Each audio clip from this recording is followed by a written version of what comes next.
Hey, what's up, everybody? Joe Troyer. If you guys would just in the chat box, let me know how I sound. I would appreciate it.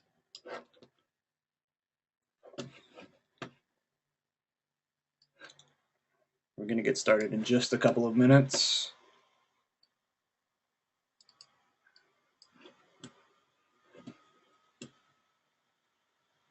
All good? Wonderful.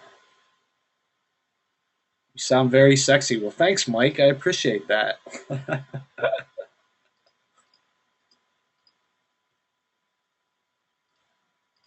All right, awesome. So if you guys would, in the Q&A box, as you guys can probably see on my screen here, let's get this thing started on the right foot. If you guys would, just in the Q&A box, tell me something positive or some type of success that has happened in the last week. Just going to close Facebook down.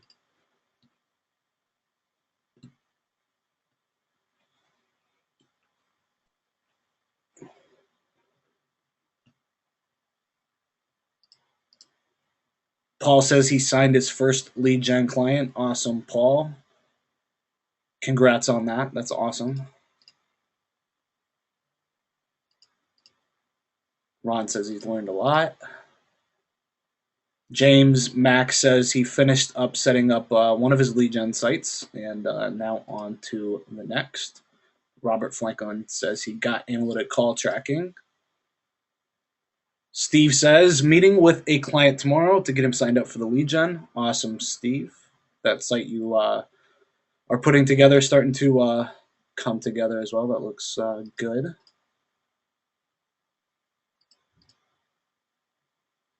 Mike Gall says he picked up a client today. Awesome, Mike. Ken says getting 4 more sites up. That a boy, scaling those things fast, huh? Eric says decided to stop making excuses and find solutions. That a boy, Eric. Mark Bendo, my man, got a percentage of sale deal number 3 in 2 weeks. Man, you're hitting that stuff hard. That's awesome.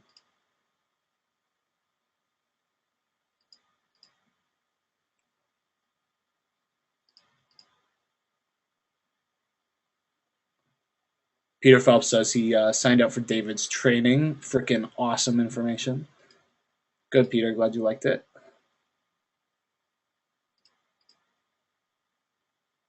Terry said he made it through all the modules. Good. Now start working through all of the training in the back office. That's where a ton of meat is, Terry. Thomas says he's building his systems to rinse and repeat his business.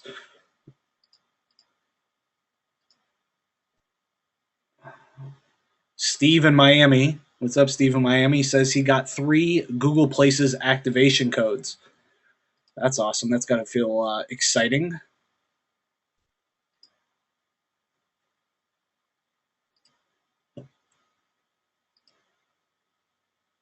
Aaron Krell, hopefully I said your name right, says he signed up a client in Seattle for 10% commission for each new lead. And he says the niche. I'm not going to say it out loud, but Aaron, that's a great niche, some really high average customer value. So that's really, really good. Congrats on that.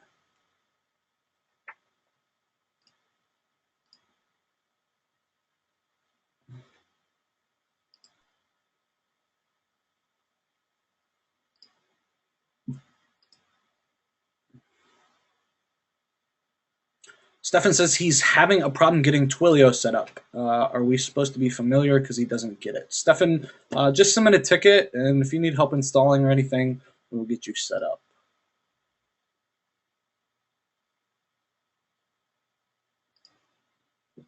Daryl said that he bought the course. He's excited. Welcome, Daryl, to your first call. Nigel says he just signed up one of his first clients on $1,000 per month.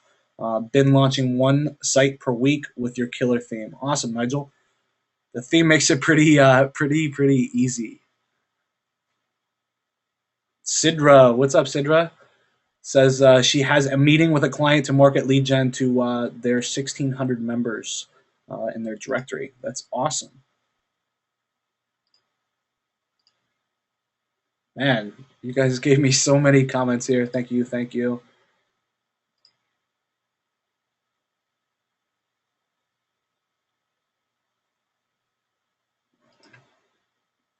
Steve says he's picking up a check for his first percentage of sale tomorrow. That's awesome, Steve. Congrats. Lots and lots of awesome stuff in here.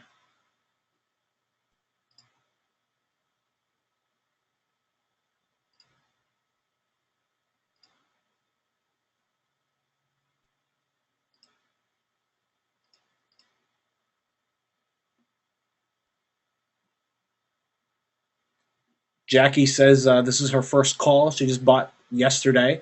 Well, welcome, welcome, Jackie. She says that the course has given her a new focus for her business, and she loves that now she has all the tools to measure the results for her different niches. That's awesome. All right, let's get this show underway. So, just some house cleaning stuff before we get started, guys. Are you guys in the Facebook group? If not, you guys need to get in there right away. All right.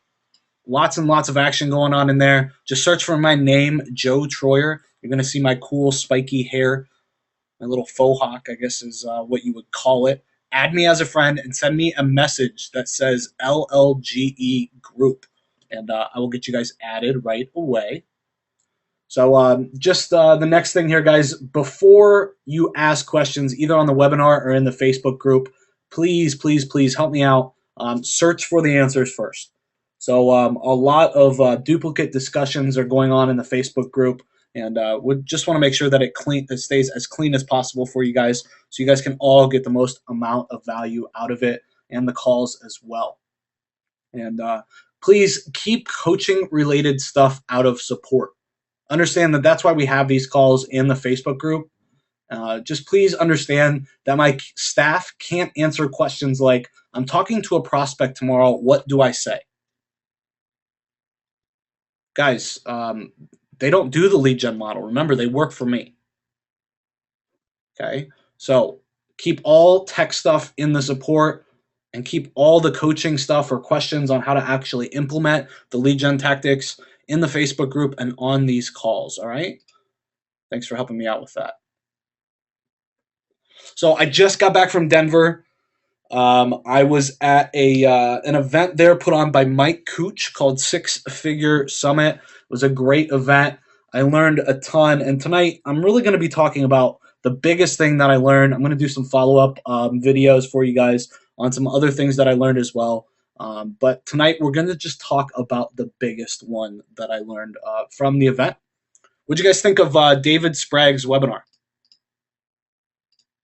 I know that it was a huge cluster. It was a disaster to say the least. My internet connection kept going out, and when I dialed in on the phone, my audio was so low that nobody could even hear me. I watched the webinar just like you guys and chatted with a ton of you guys on there. I was answering questions and so forth. We got hammered with requests for a replay, and we had a ton of tech support issues with Amazon S3. At first, I'm sure those of you that went to watch the replay noticed it wouldn't play past about 20 minutes or so, and we got that fixed.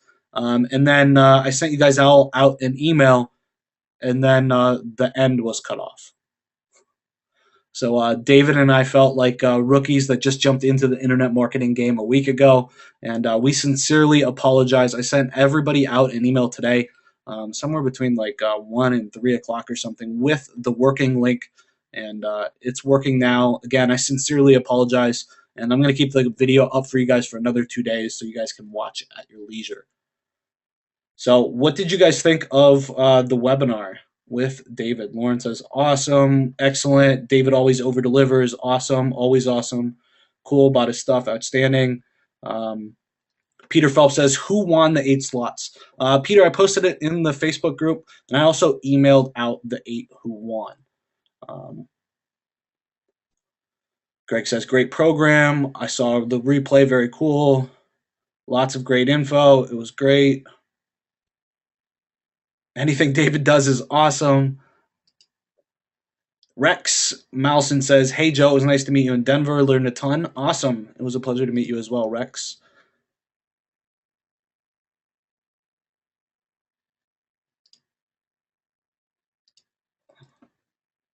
Ken says, "Like you, Joe, he's always inspiring and full of actionable information. I couldn't agree more."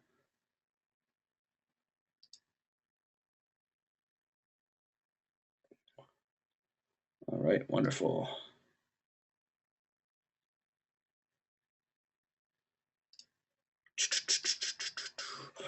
All right, guys. So we're gonna jump right into it. My goal for tonight's webinar is to really expand your mindset. I think that a lot of the time we get sucked into the technical stuff and we really don't focus on the big picture. So I brought a guest tonight that's going to talk with us for a couple of minutes, and then I'm going to show you what I learned at the Six Figure Summit event, and then we're just going to jump into Q&A. We're going to keep it light and dirty tonight, and I'm going to keep you guys moving on the right track. So our guest tonight is Peter. Peter, can you unmute yourself and jump on? I'm on, buddy. Can you hear me? All right, I can hear you wonderfully. So hopefully you guys recognize All right. Peter's picture. I pulled this right off Facebook. He's in our group. You guys recognize Peter? Let's see what everybody says. He's pretty active in our group. Yep, yep. Yeah, yes, yes, yep. Awesome. So I'm sure probably all of you guys have gotten some ton of value out of some of Peter's posts in the group. And I really commend Peter for his take on the lead gen. It's a bit of a different spin. And as you guys can see here from the slide, he made $6,300 from one lead. So, Peter, you want to give us some insight on how you made $6,300 for one lead? Yeah, what I do is I my main lead gen niche is in construction. So what I do is I hook up with a contractor, which might be painting or roofing or whatever. I mean, there's lots of different niches in the sub niches in contracting construction. And then I make a website. I get that website using SEO to the top of Google, and then I take the phone calls. And let's say, like one of my sites is concrete. That's how this $6,300 is from that actual niche, concrete.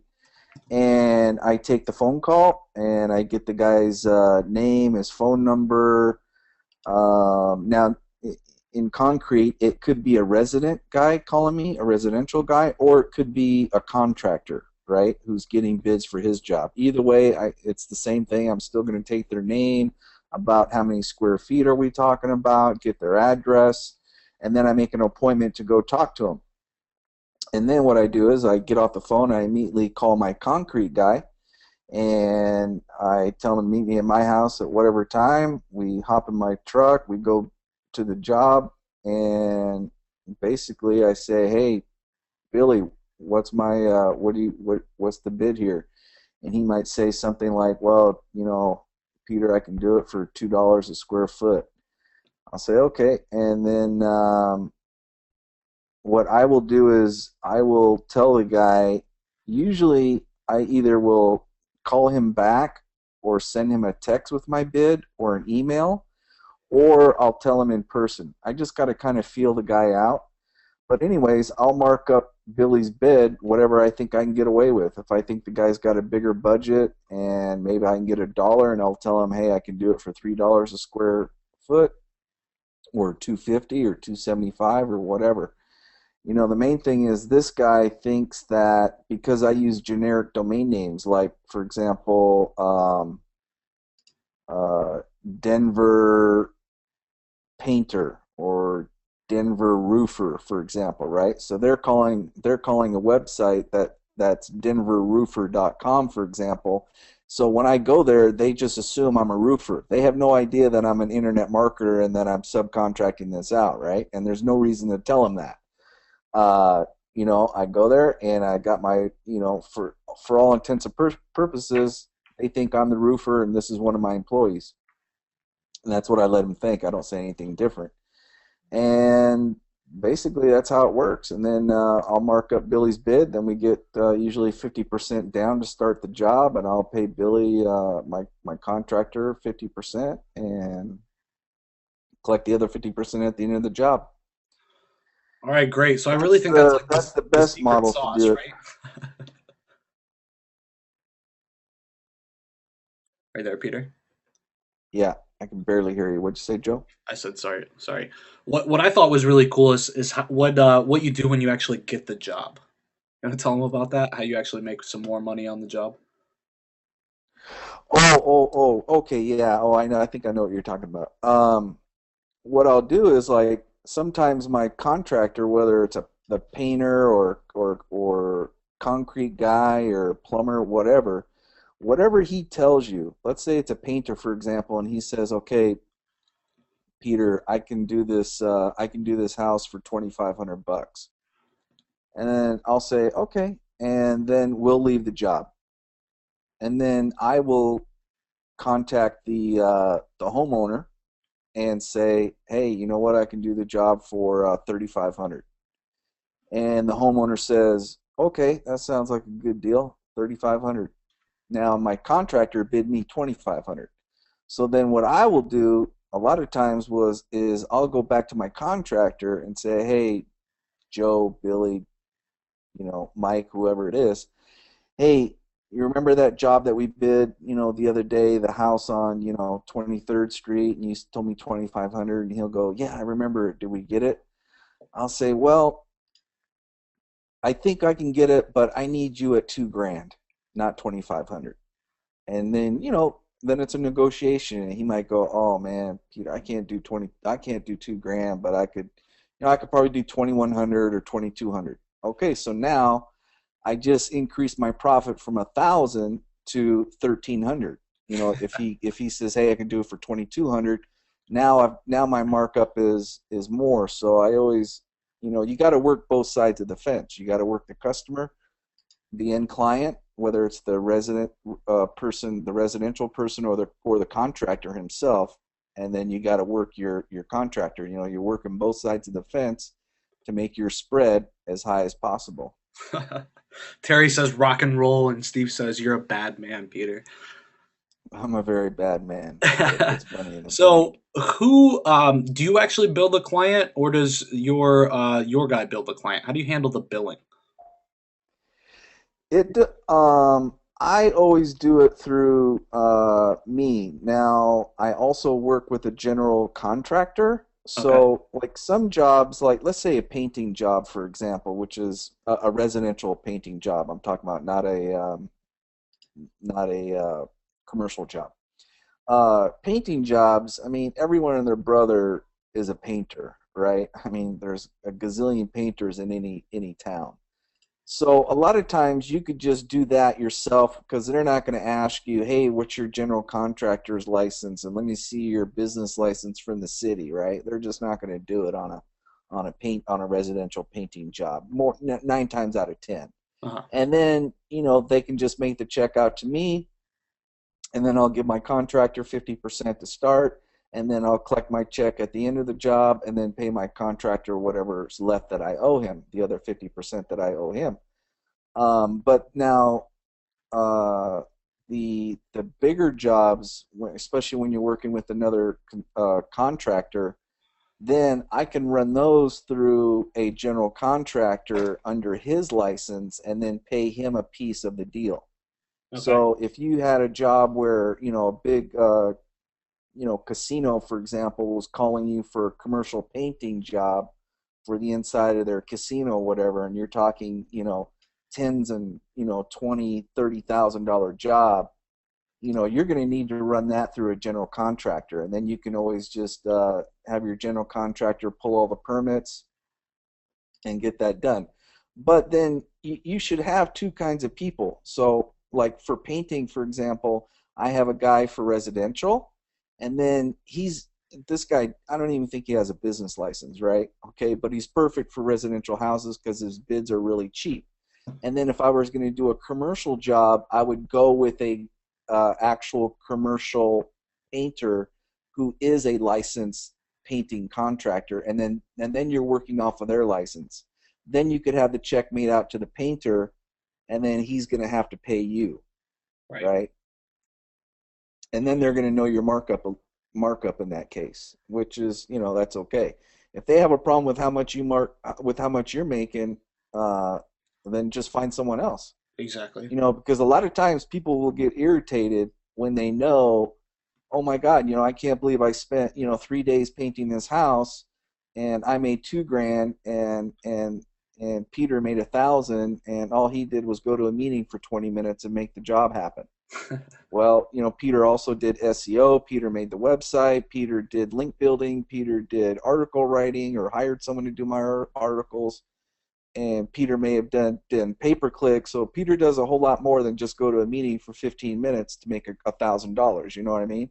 Yeah, it looks like that to the contractor, but we all know, that it's lead gen. You got to get your website seen in order to get people calling, right? So there's a lot. So I always explain to someone, if they cop an attitude like, dude, I can't believe you're making $1,000 and all you did was take a phone call and go with me to bid the job. No, then you got to give them a slap down and go, okay, I don't think you understand here. Who made the website? Who owns the website? Who pays to get that website to the top of Google every month?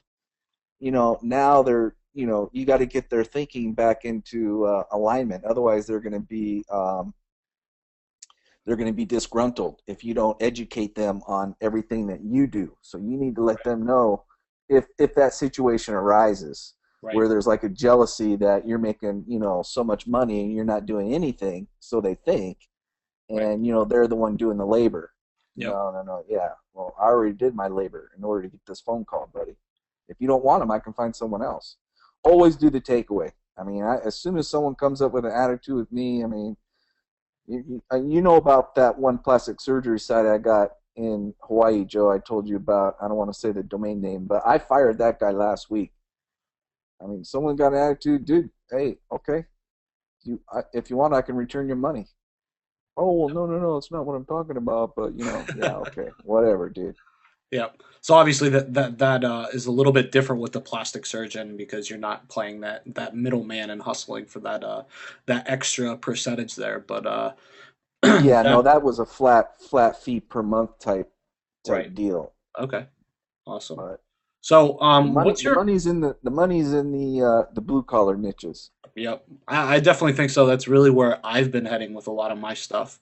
Because What you do you just signed up a roofer not too long ago, right? I just signed up a few roofers. Yeah, I mean, you're making a fortune off that. That's the market I need to get into.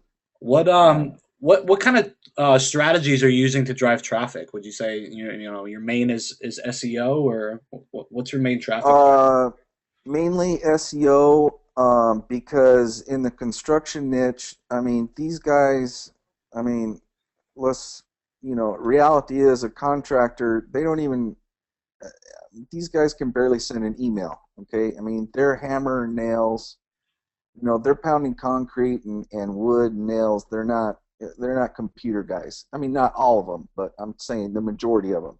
So to get a website ranked number one on Google for Denver roofer, Denver plumber, Denver fencing, whatever, should be, it's so simple. I mean, you Yeah, just do your basic on-page SEO, throw some social media bookmarks at it, do some SEO clerk gigs, uh, and bada bing, bada boom, it's done. It's up there now. I just checked before this phone call. My One of my sites is number one on Google, and I haven't even really hardly done that much to it. But because it's in a construction niche, it's not like the plastic surgery where, holy crap, I got to sink mega money into that every month doing SEO crap for it to get it to rank. It's just too much of a headache, man. yep, Way too much of a headache when you can when you can make 1,000, 2,000 or more from one lead in construction versus this other headache stuff with plastic surgeons. yep, definitely. So we got a couple Now I got questions. to do start doing. Now I've been teaching myself Google Places, buying different courses on that and stuff.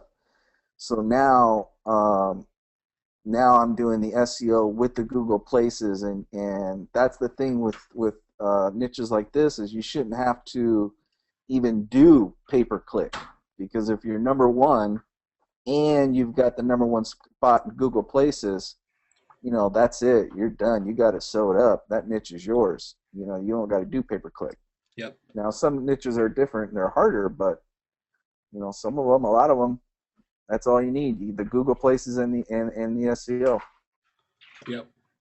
So, guys, just a bit of a heads up. I mean, you definitely want to check out, your laws and stuff in your area and working with general contractors and what niches you need licenses in and which ones you don't. Okay, so don't just go start this tomorrow without looking into, your state or your city's laws and regulations. But this one for me, guys, is a huge. Um, this is like the huge next step, and we're going to get into that a little bit more. Sorry, I cracked up a little bit. Somebody just asked, why does Peter use Stone Cold Steve Austin's picture? Because we both have the same body with six packs. So, any Oh. tips, Peter, for the other local lead gen explosion members to help put them on the fast track? Anything that you've learned, or anything that you can, any type of high level tips that you can give them? Um, well, I subcontract everything out. I don't do anything myself with the exception of my on-page SEO I do. I hire out my gigs through websites like SEO clerks.com, which is like Fiverr, but it's higher end. I mean, I've gotten burned on Fiverr buying gigs, and you get these crappy, spammy backlinks.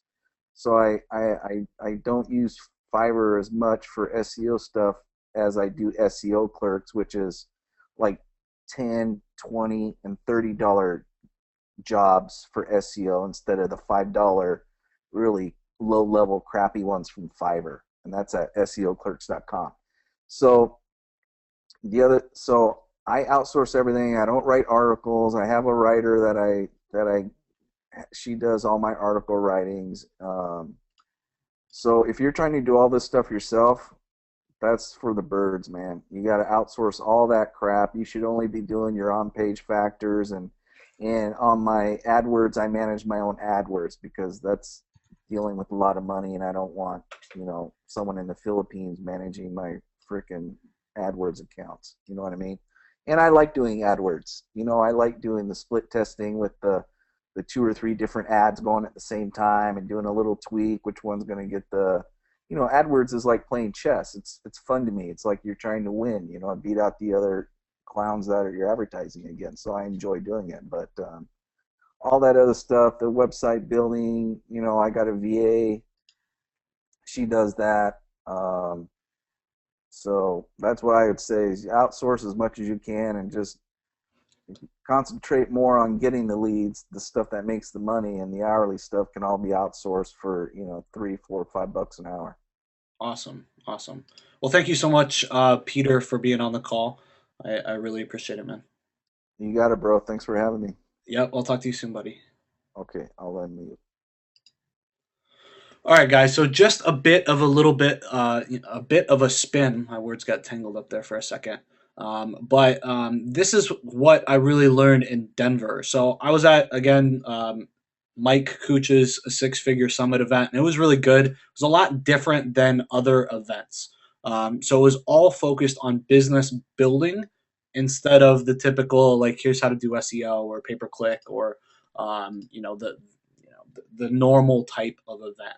Here's some scheme to get on the top of Google or Google Places or whatever. And I really, really enjoyed it. And I was on a panel on Friday after the webinar with David, and Mike really he asked me and the other people on the panel some questions, and then he asked me to explain my model. So what do I do? How's it work? What are the different models within it? And once I had introduced myself to everybody, Mike dropped a bit of a bomb. So he told me something, and he told the crowd something that I've never heard before. So, guys, his business right now is called Kutenda, and they're just a marketing company. And before that, before this marketing company, Kutenda, he owned an IT company that did managed services. So they did basically IT work for companies. So I think like doctors and attorneys was primarily his market. So he told everybody in the room basically how he was getting leads and locations that they weren't even in. And as an example, he said he was getting leads in New York. So him and like his right hand man flew into New York and met with potential candidates to outsource the work to. So I think they met with like 4 or 5 different ones, and right up front, they told him, "We're doing all the marketing. This is our brand. This is our site. I'll give you 35, or I'm taking 35% right off the top. We'll give you everything else." So instead of making, 10 to 15%, Mike got paid 35% of the top, off the top, from all the business that came in. And the people that were actually doing the work wore Mike's shirts and walked around like they were part of his business. So he was really outsourcing it. So high level, they were an IT company and they weren't actually doing the work in some of the cities. They just farmed it out. And because of how they structured it, they were able to get 35% versus probably 10 or 15%. So roughly like 3 times by actually becoming an IT company. So as I look at my business model, I look at all the stuff that I'm doing for local businesses. I'm killing it for local business owners. But if I could really kill a region specifically in one niche and dive a little bit deeper, I'm really interested in becoming that actual business. So for me, I've always taught you guys that there's basically 3 different models. Well, I think that this has a bit of a different spin on it now. I think that there's really 4 models. So you have the paper call. These are all sorted by the risk in each. So you have paper call, which is the lowest risk. Paper appointment, which obviously you have to take on some more risk because your clients are only paying you when a call turns into an appointment. Third highest would be the percentage of revenue because you're sending them leads and they're only paying when the deals close. And then obviously owning that actual business, becoming that IT company in Mike's example, has the highest, but it also has the highest potential to pay out as well. So I think that this last model is huge. I've already told you guys that my pay per call stuff does really, really well, but I make way more money on the percentage of revenue stuff. So I'm looking at now taking some of that percentage of revenue stuff and actually being the business. This is the next step for me. And then over the next couple of weeks, I'm going to be meeting with some people to see how I can really take this to the next level. So, I mean, guys, the key to any business is really the marketing. This is what funnels everything. You guys understand that our services, our knowledge fuels our clients' businesses. Hey, I'm really open to this model, and I think you guys should be too. I just wanted to open your guys' eyes to this. So, if you would, I'm just going to open it up for Q&A, and actually, I'm going to jump out of this after you guys filled out the registration for the GoToWebinar. You guys should have filled out a SurveyMonkey page. I'm just going to send this to everybody. If you have questions, please don't type them in here. Okay, please go to SurveyMonkey and fill that out. I'm going to be using SurveyMonkey to go through some of these questions. So again, guys, my goal for tonight is really to open your guys' mind up to this model and to really think about this. I think this is ultimately the big step, the last step on how you guys can really make a killer amount of money. I've always told you guys that I'm interested in really selling my lead gen business, but I know that I could get a lot more if I'm actually the end business. So if I'm the IT company in Mike's example, Mike actually did sell his company for a boatload of money, and I'm really, really interested in that model. So personally, I would never run the day-to-day. I would bring in somebody to handle that stuff. But I would just outsource all the work. And there's going to be some hurdles in some of the niches, and some of you guys may not be interested in that. But I really think that's the next step on how to make a ton of money. So if you guys would, again, I threw the link for the SurveyMonkey in here to all of you guys. If you have any questions, please fill that out. I'm going to be reading off the questions from there and answering them. So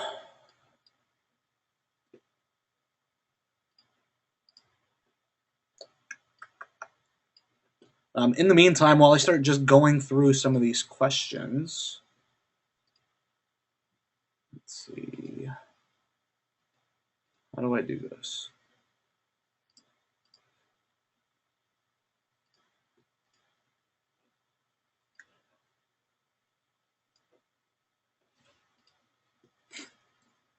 Lawrence says link's not live. Can you guys confirm that link doesn't work for you?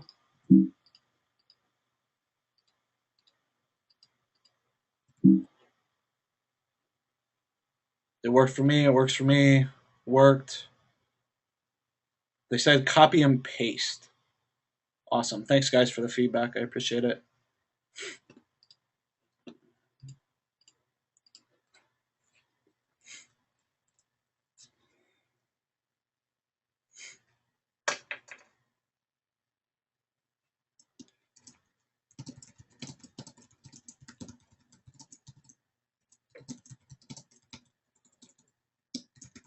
I'm going to give you guys just a second to post your questions, and I'm going to start reading these.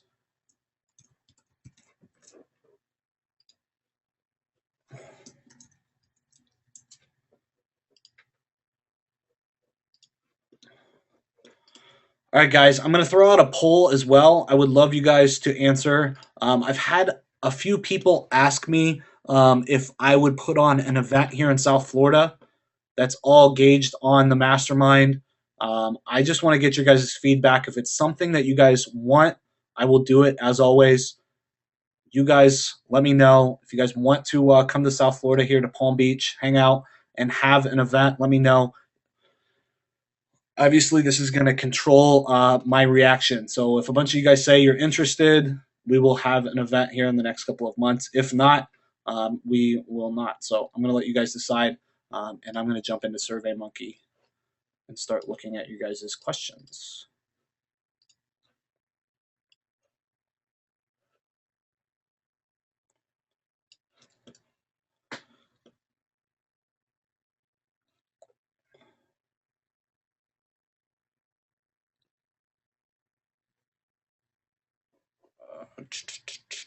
Okay, so we have a question. How do you track leads to closed businesses, especially for revenue share? So it's all about the mindset. So there's really not a whole lot of steps that you need to take to do this. I always, when I sit down with somebody that's doing a percentage of revenue, at the very beginning, I always ask, or I always tell them that we're going to be doing quality control. So we're going to be calling up some of the leads that call you and make sure that you guys do a good job for them. So if you do a good job, we're good to go. If you do a bad job, I hear some horror stories, you're done. I'm going to go sell it to your competitor. I always know the competitor before. So I actually insert that competitor's name. It gives them some real fear. And I tell them that if I find out that they never paid me on a closed deal, I'm going to do the same thing. So that's all really it. I've only been burned a couple of times, and I just take it from them, give it to somebody else. So another tip too is the niches that I go into, they already are used to paying out some type of percentage of revenue. If I go into them and I propose that model, like commercial roofing, guys, roofers already pay a percentage of revenue to their salespeople. They don't give them an upfront salary mostly. Typically, it's a percentage of revenue. So looks like 42% of people have voted so far. For those of you that haven't, would you guys please vote? Let me know.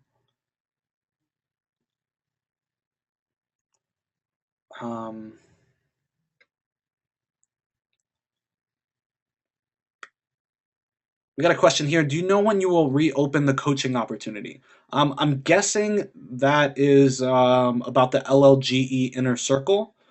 So again, your guys' response and what you guys want controls everything.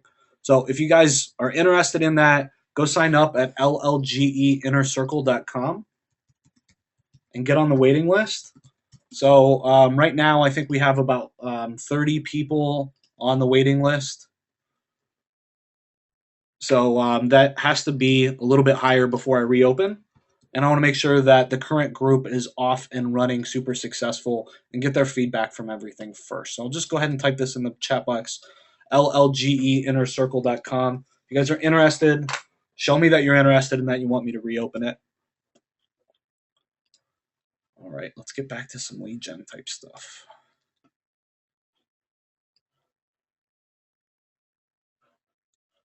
Um, Got a question about building WordPress sites. I always outsource this, but I feel I should build at least one or two myself. Do you know of any decent free training? Guys, I don't know of any free training. There's a ton of it out there. Could you guys give me some feedback? Any free training that you know of on WordPress so that we can get this question answered? Randy says YouTube it.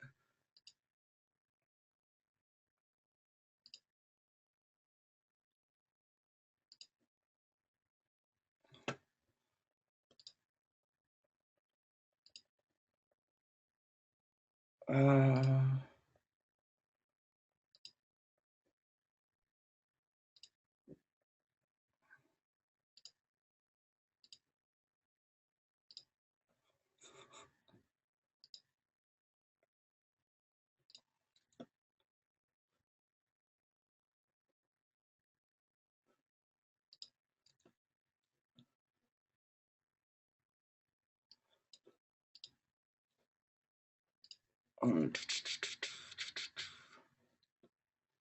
so, guys, any input on the WordPress training? Charlie says Google free WordPress training. WPacademy.tv. Um, Lynda, LYNDA.com, WordPress.org. WP Made Easy. I have heard that that's good as well. It's not free. I think it's like $100.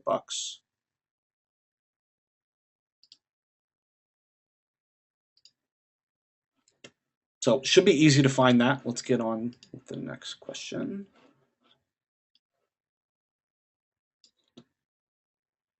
So we got a question here. Not sure what you meant when you were talking with Peter by owning the business as I thought we did when we owned the website. So I'm talking about actually taking it a step further and owning, in that example, or in Mike Kuch's example, let's say an IT company.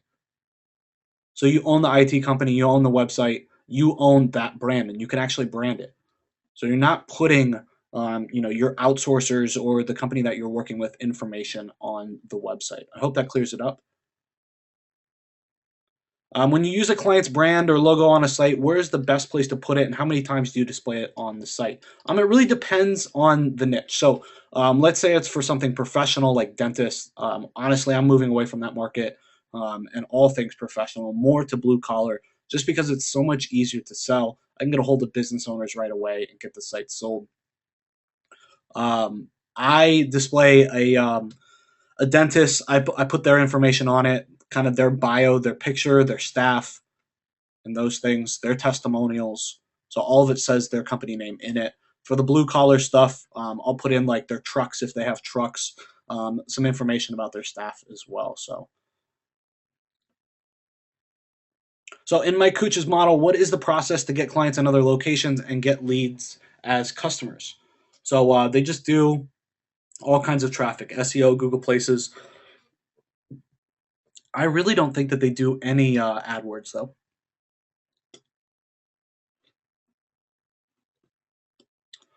Looks like a lot of these other questions I've already answered. Let me just refresh the page here.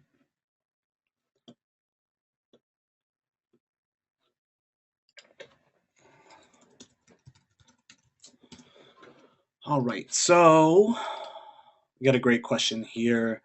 Joe, as you get a site ranked and you start getting calls, but before your customers signed up, what do you say to potential customers? That is a wonderful question. And I always just answered with the company name. I use the Whisper. And we would just basically more like a messaging service until now. On one of the LLGE Inner Circle calls, I learned about something called Answer America. So I'm going to send that to everyone here. I'm sorry. answeramerica.com. Let me just pull this over here so you guys can see it. So, Answer America is an answering service. Okay. They charge on a per call basis, and it's $1 per call. So, guys, this for me is really, really huge. They'll send you an SMS or an email after each call, and they'll do whatever you guys want them to. You give them your own script. What do you guys think about that? I think it's an awesome deal. I don't think I can beat $1 per call. I used to do it in house, but I'm going to be moving it to Answer America and testing them out. Nigel K says, "Ooh, epic."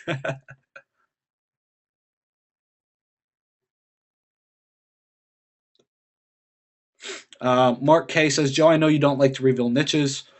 Just my niches moving forward. I shared a ton of niches with you guys."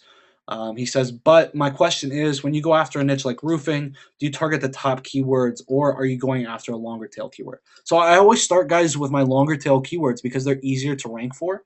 So, like emergency roof repair Atlanta, maybe I would start with. And I just keep getting wider as I get the rankings. So I keep getting closer and closer to my top tier keyword. So I hope that helps, Mark. Uh,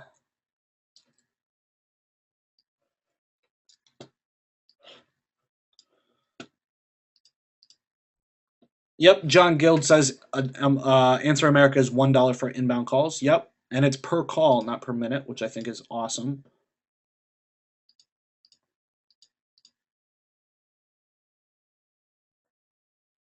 Lawrence Chilcott says, "We don't have Answer America in Australia." I'm not sure why that wouldn't work for you, Lawrence.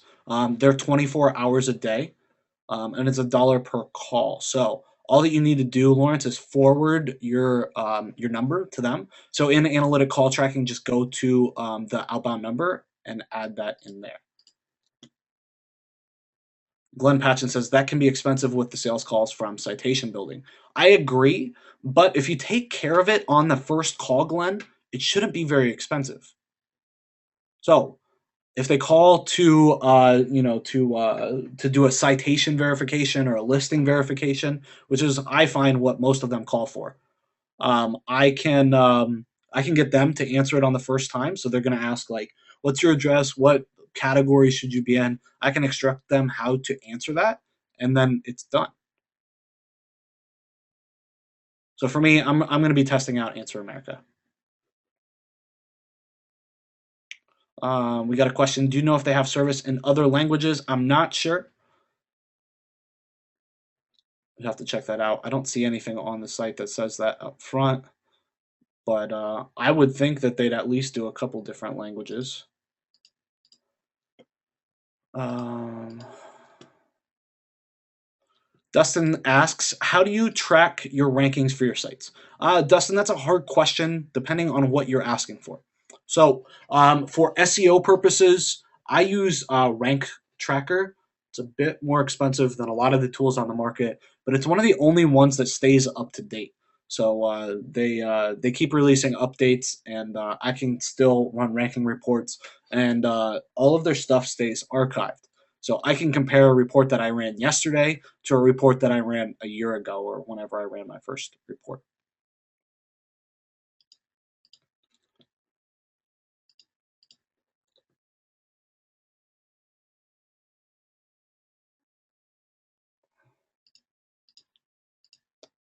Um,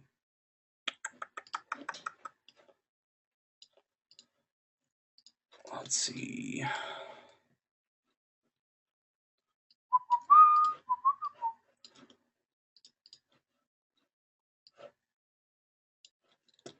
Um,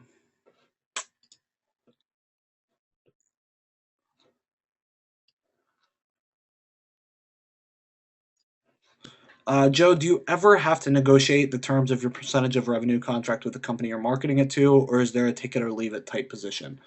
Um, so I try to talk to multiple businesses at once about the deal, and then they'll all try to sway me. So, for example, I am working on getting a business or a customer on one of my sites. It's a percentage of revenue, and for the longest time, everybody's saying 10%, and their credentials were all about the same.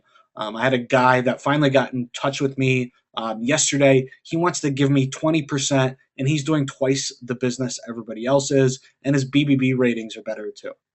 So I try to get people, multiple people in the sales funnel so they can kind of bid themselves out, if that makes sense.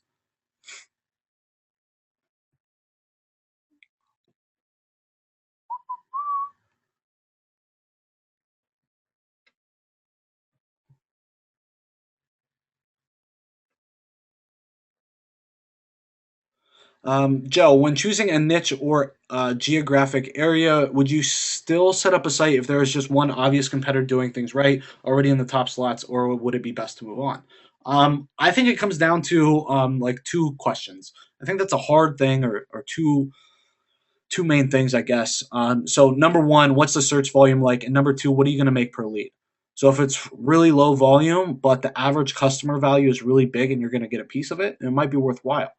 But if the average customer value is really low and the search volume is really low, I wouldn't want to be involved in that. I hope that helps.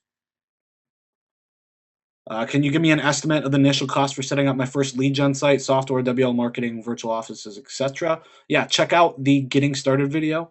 I spent like $300 or $350. I forget the exact amount, but I showed you guys, and I used WL marketing and everything. It was 350 bucks to build it out, and I show you what I made after that.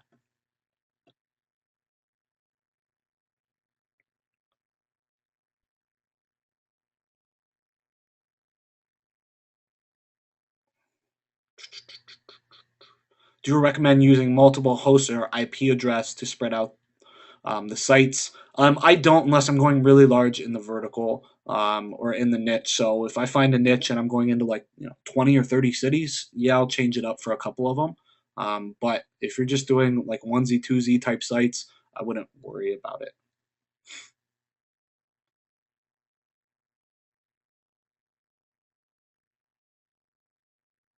Yep, still recommend Google Local Plus or Google Places.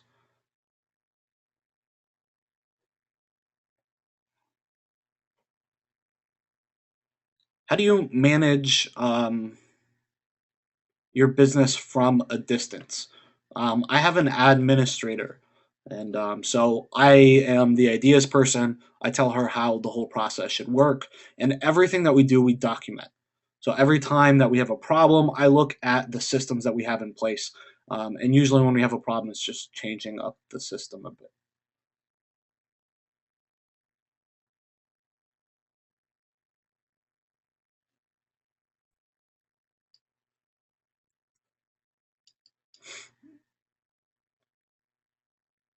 What or where should I outsource so I can move forward? Seems like I can't get it all done.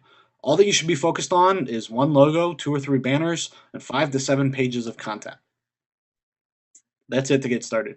So I would suggest just to get started Fiverr for the banners, and I would recommend Text Broker, TextBroker.com for the content.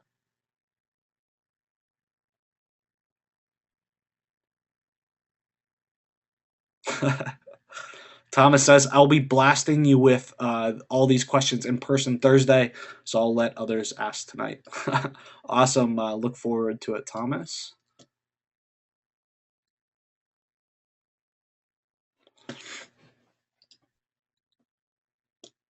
Dion says, do you use privacy policies on these lead gen sites? Are they necessary? I do once they start to really make some money, Dion. At first, I don't really care. I don't spend a bunch of time on it. So I think I've said this before, but I'll say it again. All my stuff, guys, I kind of just throw out there, and I really let it speak or get some leads and tell me that it's worth investing more money before I continue to go after it. So I'll get it on the first page. If it starts to get some phone calls, make some money, I'll do some analysis on what I think is possible.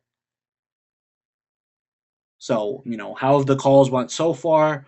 How much money did I make from them? Okay, and is that really worth spending time on? So every month I kind of do that analysis so that I can see what deserves my time.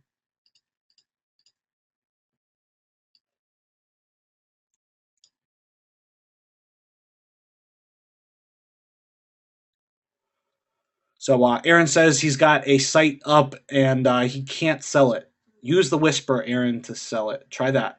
So send them a message that says something like you have a free lead from whatever your business name is. Give them your phone number and connect them with the lead. Yep, Mark Benda says privacy policies. Google takes that into consideration when doing PPC. So I completely agree. Whenever we do PPC, we definitely have a privacy policy, like terms of service and a contact us page. Jenna says, what do you think of using LBL Robot in light of the recent Google changes? So I'm not using any tools for reviews right now. I'm just trying to see, what's going on. So I'm still building out my Google, local plus or plus local stuff, and doing new ones even since the change. But I'm not touching any reviews. Trying to see what's going to happen. I don't think the changes are quite done yet.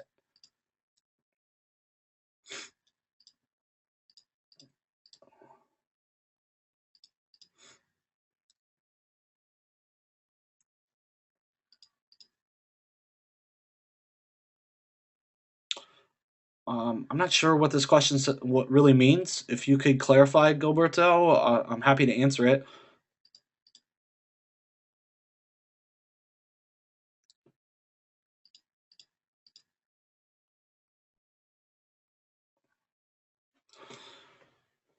Um, so somebody's asking where they can get privacy policies and stuff. If you just do a search in Google, you guys are going to find a ton of different like generators for that.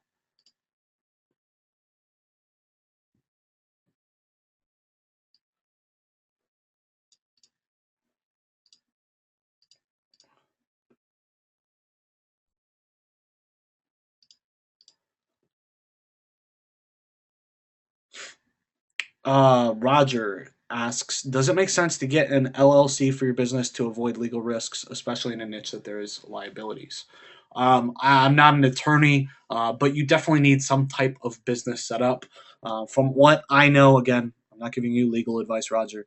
I have to say that, or my attorney will smack me. But supposedly the LLC is the best to avoid the legal risks. Supposedly they're the safest. I'm not an LLC though, but I would consult with an attorney or something. But you definitely need to have some type of business entity formed, Roger. All right, guys, we got 77% of people voted. Come on, I need 23% more. Fill out that poll, and I will tell you guys what the results are. Alan Week says Easy Privacy Policy WP plugin. So apparently there's a plugin for that. Definitely check it out. Thanks, Alan. Yuri wants to know, are the LLGE Inner Circle meetings weekly or monthly? They're monthly, Yuri.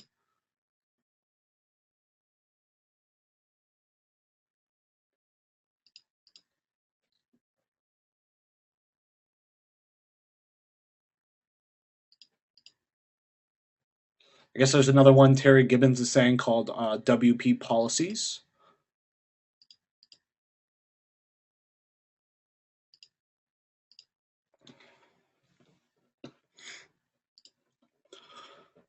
All right.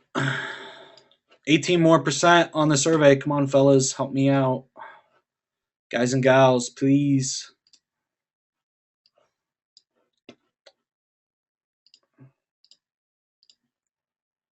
All right, so I'll give you a little bit more info on the event that I'm thinking about having.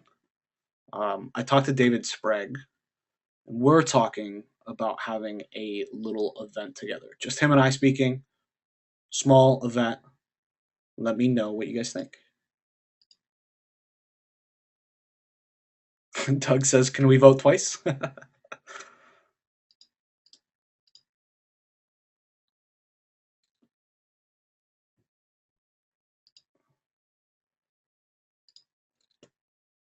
Brian says he wants to change his vote. I don't know if that's a good thing or a bad thing, Brian.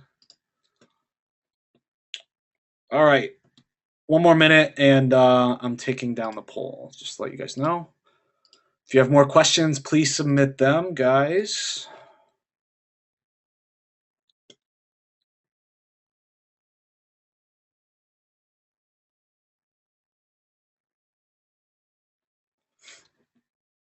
Are you doing any updates to analytic call tracking? Of course. We have a big release that we're hoping to get out to you guys in the next week and a half or so. Check out the post in analytic call tracking.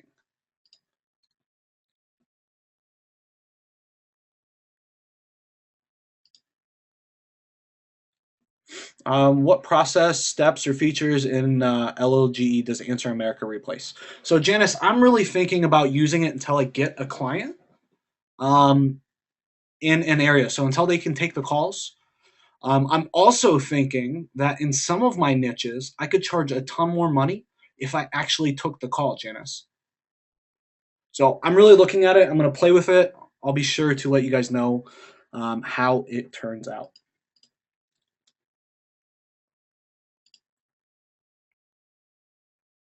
Gary says there's only one question in your survey. Yep, so you guys can add as many questions as you want in there, but just one box for you.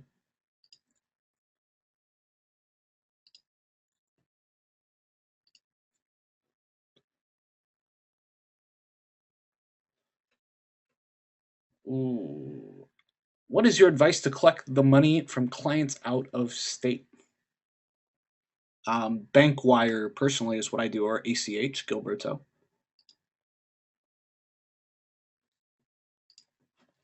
So we got a message saying that somebody never got the lead or the URL to the webinar replay that works. Hang on one second. Let me grab that for you. So it's this one. At first, this one didn't work, but I changed out the video and it's working. So let me just add it in here for you guys.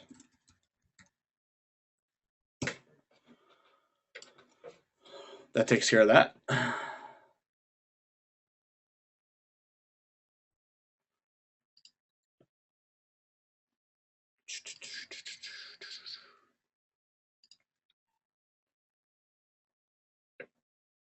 Peter says, wouldn't your virtual office take calls? Yep, but I find it's a lot more expensive. Maybe I'm wrong. Have you found something else, Peter?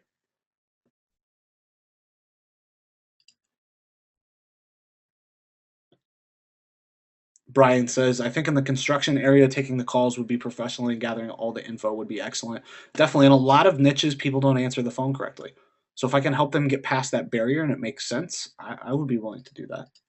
Just going to have to test it out.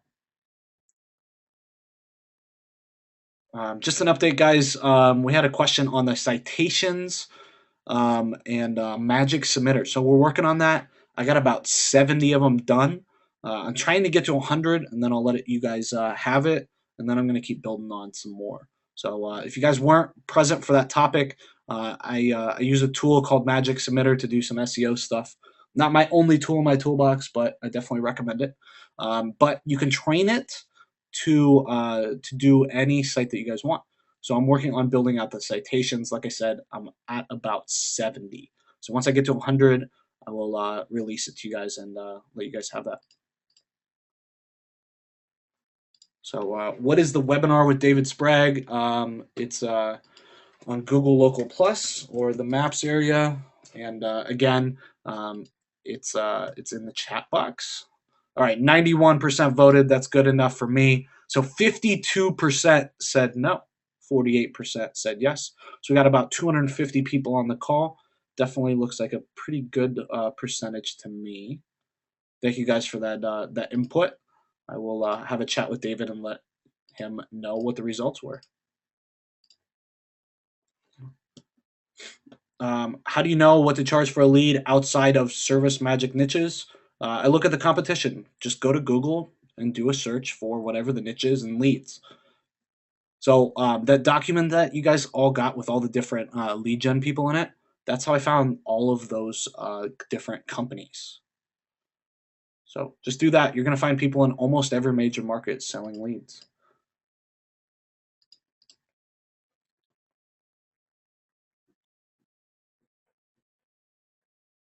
Gary says, Joe, I don't see how David Sprague can collaborate other than SEO work. He's working for clients. You are selling leads to the clients.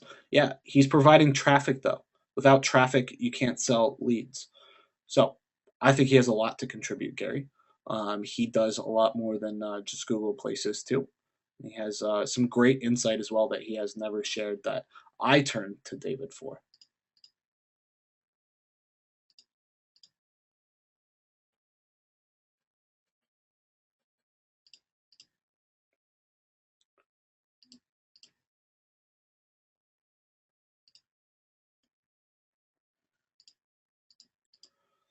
All right, gonna refresh the page, see if any more questions came in. All right, awesome. Some more came in.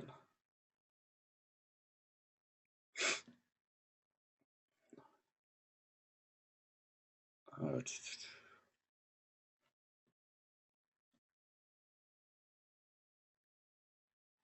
so we got a link here for WordPress training. You guys might want to check out. I'm gonna send it to everybody. Thank you for that.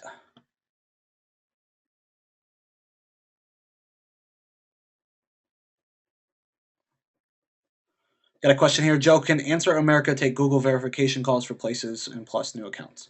I don't see that any verification calls are coming through. But if that did happen, I don't see why not. So another great reason why I'm looking at using Answer America. Are you looking at adding a billing module to ACT so we can resell phone numbers? Definitely am, but your guys' input, this response is probably becoming a little bit old to you guys.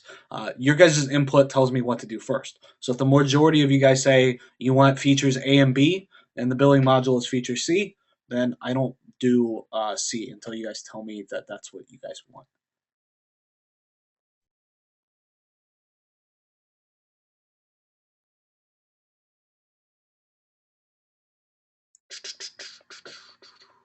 Your most effective way to get past the gatekeeper. Okay, so call whoever you're calling. Gatekeeper answers. And he says, "Hi, I have people who are interested in," and then whatever the niche is. So if it's a dentist, since we were talking about dentists earlier, I have people who are interested in lumineers or veneers, and I would like to send them your way. Can I talk to whoever is in charge of something like this? Super, super easy, and it gets past the gatekeeper all the time.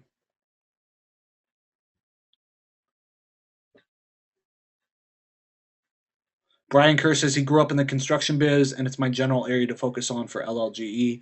If he can offer any perspective, let him know. Definitely, Brian. Would love to have a chat with you sometime soon.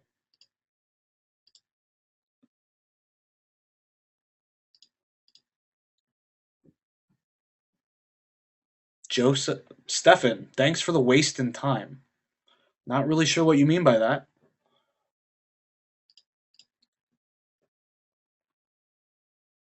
Aaron says, do you build the site first and then get leads, or do you sell then build?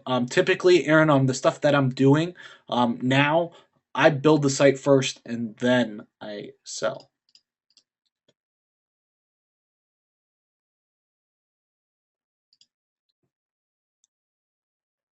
All right, guys, if you have any questions, jump in, ask them. We're going to be ending this call, it looks like, early tonight based upon your guys' questions.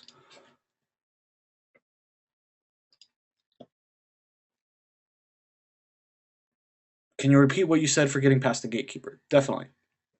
So, I just call them up, they answer, and I say something like, can I speak to whoever is in charge of blank? So before that, all that I say is I have customers who need, and then whatever business. So I have customers that need brick pavers. Can you tell me who would be in charge of something like that? So you're just basically asking for the marketing person, but you're not saying that. So Joe, I spent hours looking for a virtual office in Brooklyn and couldn't find any. Any suggestions? Check Craigslist if you already looked on Google, and if you can't find any still, Either talk to a business owner and get them to take the mail for you, rent it from them, maybe 40, $50 a month or something like that, or just skip the location and keep going.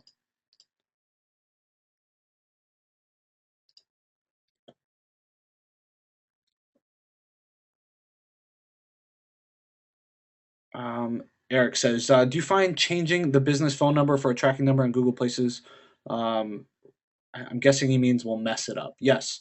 So if you're going to do this, Eric, build a new site and use the tracking number, your new address, and your new name of the business. So don't change it out. Otherwise, all those citations are going to be wrong.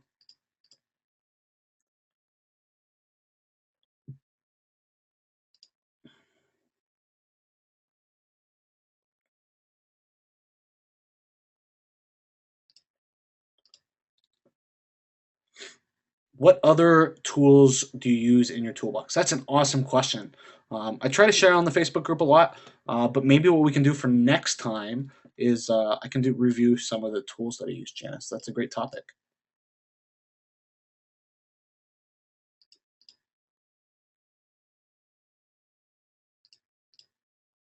Janice says, have the event. Can you provide the URL for the video training on installing analytic call tracking? It's Rich. It's in the members area, right below the download or right above the download. There's a YouTube video. Joe says, disregard any negative comments. Most of us truly appreciate your time sharing with us what is working. Thanks, Joe. I appreciate that.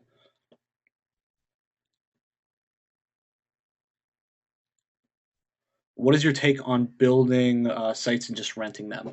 Terry, I don't like it because as I continue to make the business owner more money, I want to make more money too. These are my assets. I work on these things month in and month out, or the people that I pay to do. So I personally don't like that model at all, especially because they're just going to pay you flat rate. What gives you incentive to really work on it? There's no reason.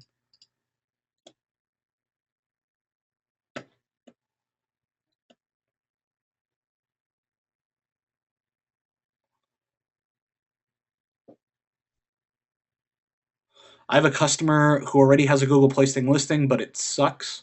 Doesn't suck in terms of ranking or okay, so they want me to make it work better and put up a simple lead gen website. Can I assume I can't change their phone number for tracking purpose? Yes, because the citation's already built. So go build more, use a different address, different name. You should be good to go. Hopefully that helps.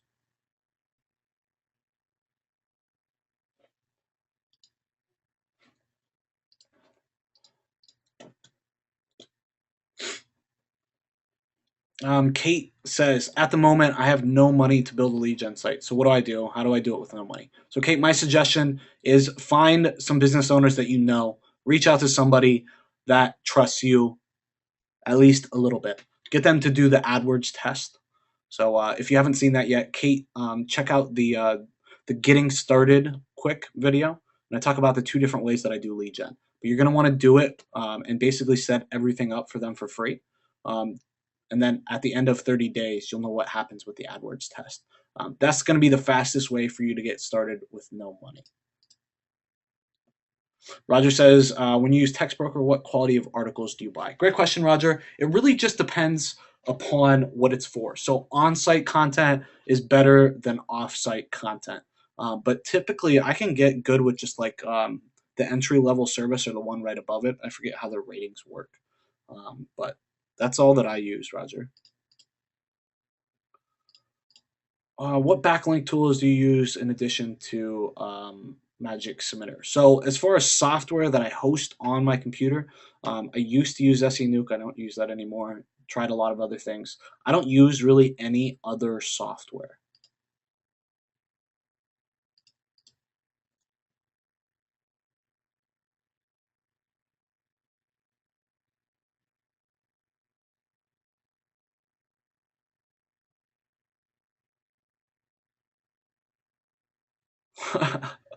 Derek Kladek says his friend Ben couldn't be on tonight because he is servicing one of the leads he just got. He got his Google Plus listing in just a few weeks ago. Got his first, or got listed over the weekend, and got a lead yesterday. And so he couldn't be here. He teaches guitar. That's awesome. So hopefully that'll cut down on the lead time. That would be really awesome.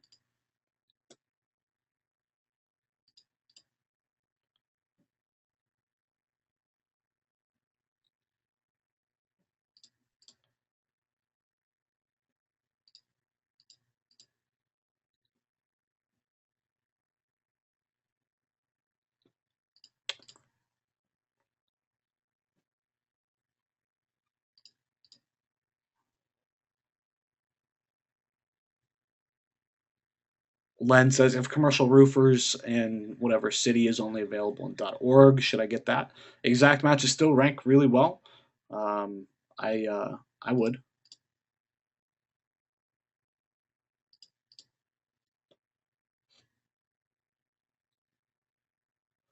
Mark Babcock says, saw someone post an ad on Craigslist the other day looking for a residential address to verify a business, but they were paying $25 to receive the mail one time.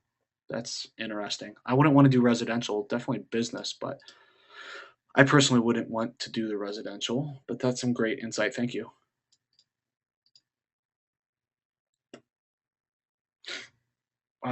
Corin says that towing companies make $70 and are willing to pay me $10 a lead. Is that $10 a lead really, or is that $10 per book call that they get?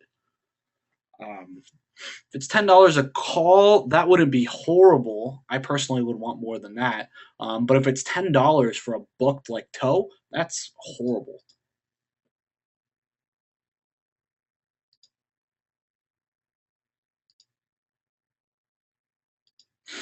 Richard says tool session is a great idea. Awesome. I'll look into working on that for you guys.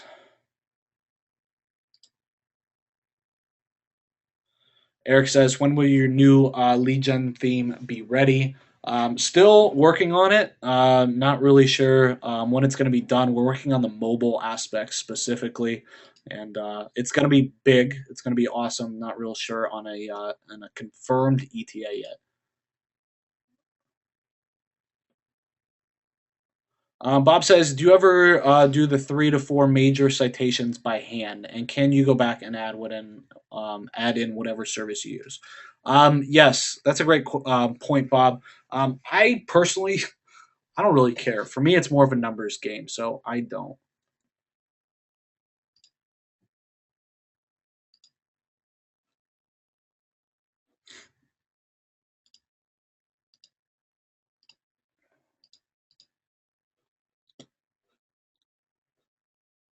Uh,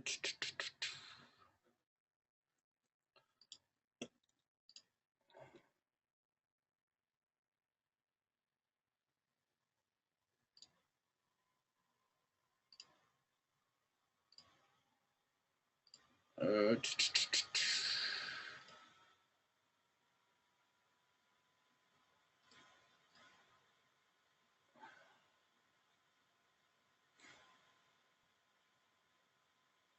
Great input, Brian. Brian says, for the tool session, could you put a poll in to ask everyone what tools and services they're using before the session? Then you'll have an idea on some of the topics beforehand. That's some killer insight. Let's do that right now. So, how can we get that done? Let me make a quick survey here with SurveyMonkey, and I'm going to send it out to all of you guys. And let me know what type of tools you guys want me to review.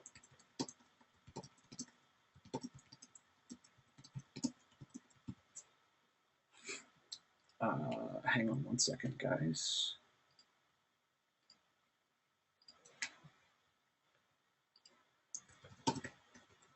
This will definitely get my brain going. I will share with you guys what other tools I'm using, but maybe there's something that I'm not using that I should be. So if you guys could just give me some insight on this, I would appreciate it. So again, with this one, there's just going to be one box, just like this last survey. Let me get you guys this link. So I just sent it to everybody. If you guys want me to look at some different tools to review, please let me know. Steve says you're a Survey Monkey. I am. I love Survey Monkey. So, guys, if you would again, please let me know what you guys would like me to review, and I will definitely take a look at those. Doug says when setting up a first client and not knowing who the client will be or what services he offers, how do you pick what to advertise on the site? So, yes, I just go with basic stuff. So, I look at what my competition is, excuse me, what my competition is offering, and then I go from there. I just try to make it the best out there. And then when I'm actually working with sealing the deal, I make sure that they can actually match all those offers. So again, guys, I just sent out the SurveyMonkey link.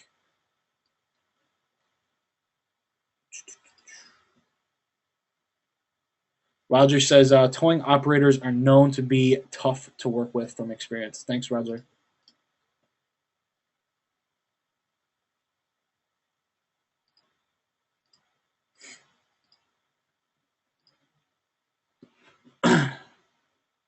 All right, guys. If you have any last questions, please let me know. I want to get them answered.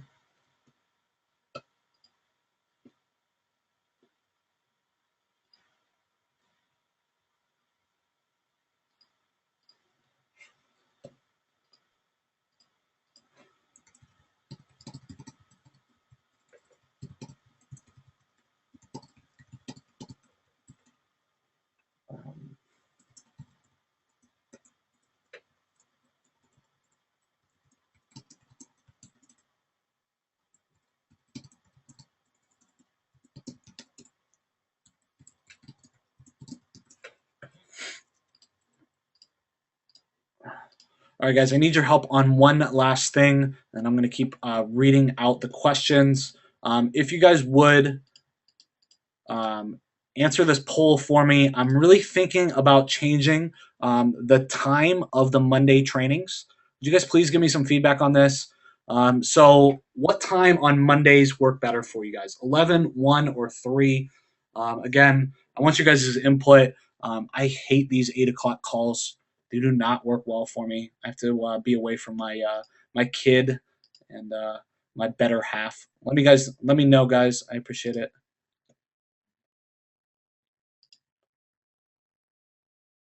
So I know we got some people in other parts of the world as well, and these 8 o'clock calls just don't work from them. I'm getting some good feedback.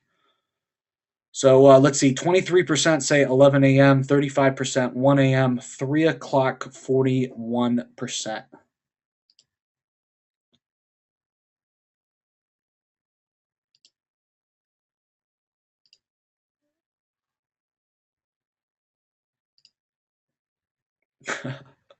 Derek says 11 a.m. is too early for Alaska, 4 hours behind you. I definitely agree.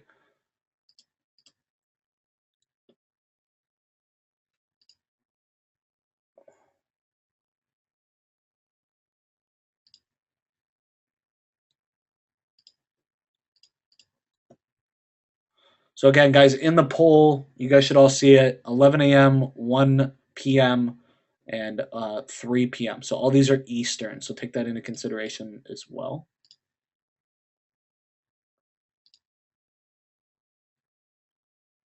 1 p.m. and 3 p.m., not 1 a.m. or 3 a.m., John. Yeah, so guys, as always, these will be recorded.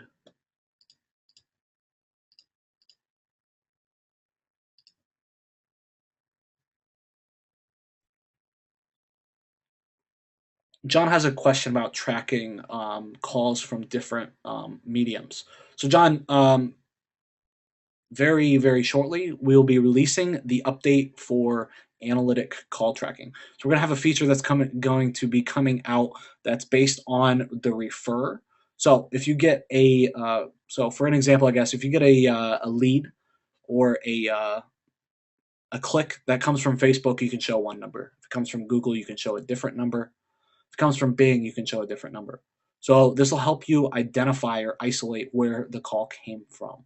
So right now you can just use that with campaigns, and really you can't change it out dynamically on the site. So it's a little bit limited, but we will be changing that very shortly.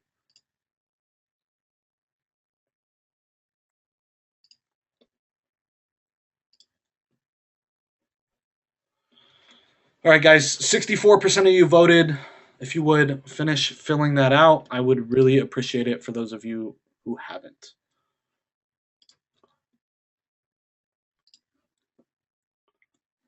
All right. A couple more questions here, and we're going to be jumping off the call.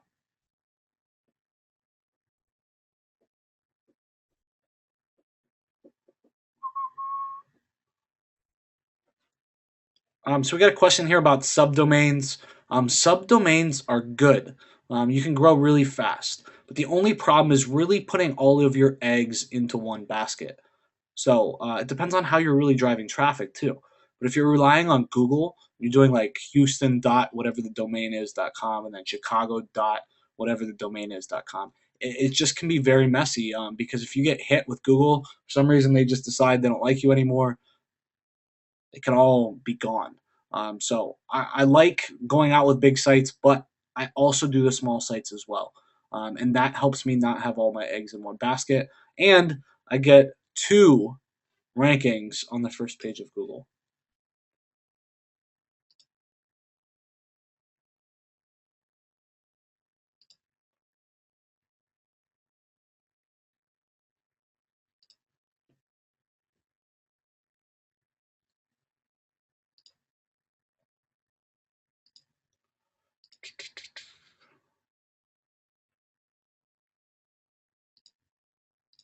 DJ Danny says, how do you feel about .biz domains? I don't use them. All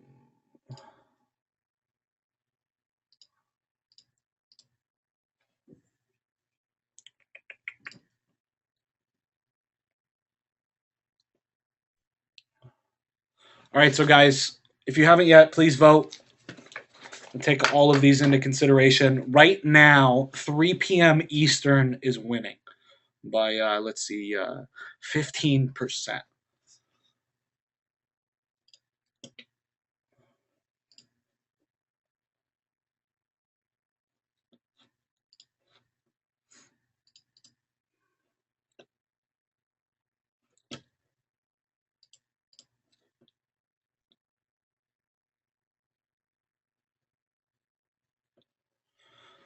All right, guys, 30 seconds on the poll, and then we're going to end it. 30 seconds.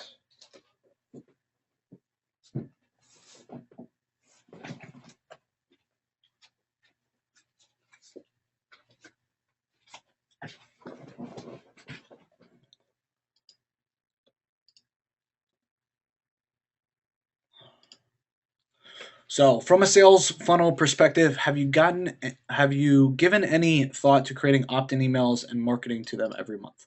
No, Peter, because the niches that I'm in, they don't really do stuff like that every month. So think about roofing. That's like once every 10 years or 20 years or whatever the lifetime is of that roof. It would be different if I was working with, let's say, a pizzeria or a restaurant. So I don't think that's really going to work in this industry. Maybe I'm not thinking correctly, though, Peter. Let me know if you have any type of insight or response.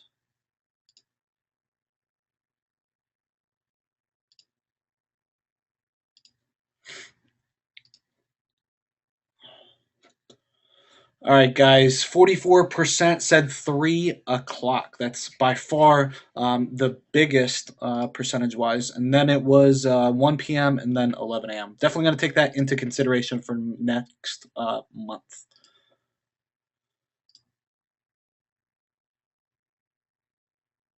All right, guys. So thank you so much for being on tonight's call. It was a little shorter than normal. Next week, next month, next week. Wow, guys, I'm exhausted.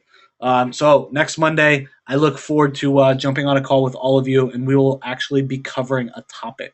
So won't be so Q&A oriented. I'm going to try to every week. The first session of the week, basically. Or wait. So one training session, then one Q&A session. One training, then one Q&A, because I had a complaint that some of you guys' questions aren't being answered, and I don't want that to happen. I'll make sure that all of you guys get your questions answered right away. Thanks again, everybody. Have a great evening.